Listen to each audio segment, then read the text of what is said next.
యోగ నిద్ర వేరు, నిర్నిద్ర వేరు. కనుక నిర్నిద్రలో ఉన్నటువంటి యొక్క సమయంలో మనలో ఉన్నటువంటి బ్యాక్టీరియా, అంటే మనలో పుట్టినటువంటి యొక్క బ్యాక్టీరియానే మధుకైటభులు. ఇవాళ ప్రత్యేకంగా లేరు. ఎప్పుడు కానీ రోగాలు ఎక్కడ వస్తాయంటే మన శరీరంలో నుండే వస్తాయి. ప్రత్యేకంగా వాటికంటూ ఒక గృహము, ఒక ప్రత్యేకంగా ఇన్విటేషన్ కార్డు, ఇన్విటేషన్ ఏముండదు. మధుకైటభులు అనేటువంటి వాళ్ళు కేవలం ఆ కర్ణములో నుండి, కర్ణం కూడా కర్ణ మాలిన్యంలో నుండి ఆవిర్భవించింది.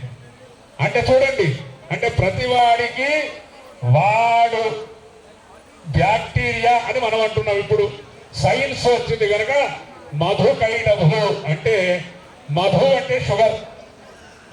ఇవాళ ప్రతివాడికి మధు ఉంది. అందుకే నేను చెప్తాను, షుగర్ అనేటువంటిది కోడలు, బీపీ అనేటువంటిది బిడ్డ అని చెప్పిన. ఇక వచ్చిందంటే పోదు.